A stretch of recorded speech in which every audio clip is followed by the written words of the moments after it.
So this is just a quick video how to properly set up your friction rings and bronze pieces on a Browning Auto-5 Magnum 12. So if you have all your pieces, someone hasn't thrown them away,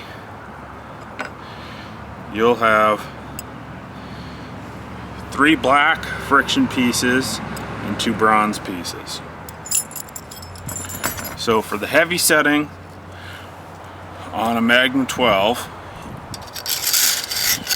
so your magazine tube it's bare, put the spring on,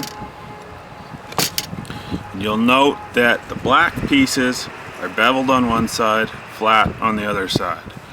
You always want, it's pretty simple when you think about it, you always want the flat to a flat and the bevel to a bevel. So the end of a spring is flat. So if you remember, flat to flat, bevel to bevel, so you put the spring on, you put the flat against the flat, bevel to bevel, flat, nope, sorry, got myself mixed up. So since I have the beveled end there, I want another bevel to bevel, flat to flat, and bronze piece. And if you note, my paint's a bit scuffed up, but you'll see that the bronze piece fits in there. So with that in mind, that is a properly set up Magnum 12 for heavy loads. Now since I'm a duck hunter and I'm too poor to shoot anything besides steel, heavy loads don't mean a whole lot to me, so I shoot it on the light setting. For the light setting, all you want is a black friction piece. So see, flat, flat, the inside on the bronze piece into the friction piece, and then the barrel goes on like that. Of course, with any long recoil operated model, you want to start on the heavy setting, and if it doesn't cycle, go to the light setting.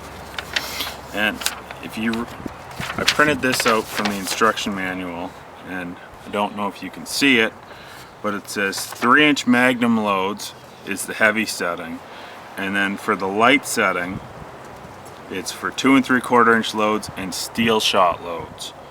So the people who are new to the guns or having trouble with it cycling and ejection issues, they have to read 2 3/4 and steel. So this gun won't cycle any steel load I put through it on the heavy setting. On the light setting, or with just the friction piece and the bronze ring, it'll cycle any steel I put through it. And then the other thing you should do is put some gun oil on your magazine tube.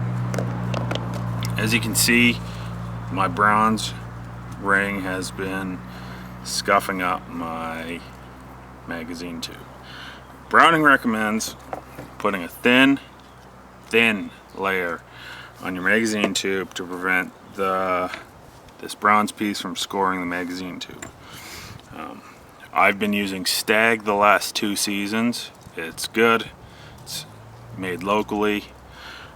I use 2 drops and I spread it with a rag. Don't know if you can see, but the bronze goes to about maybe halfway down the magazine tube. So 2 drops of break free works well too, but Stag is easier for me to get. 2 drops on a rag and wipe it all around to about halfway down the tube, and that's pretty much it. They're they're real reliable guns to get to cycle when once you figure the few things out about them. I store the extra rings down at the bottom, so flat to the receiver, bevel, spring, flat to the spring, and bevel. And I put my barrel on like that, and that's how I shoot my gun. I use this for duck hunting only, really. I don't hunt turkeys a whole lot, and I don't need a shotgun for deer, so never had to use the extra springs, but it's a good thing to keep them there just so you don't lose them and you always know where they are. So that was just a quick video, because people always seem to have problems with getting them to cycle, and I thought I'd just show you how I do it.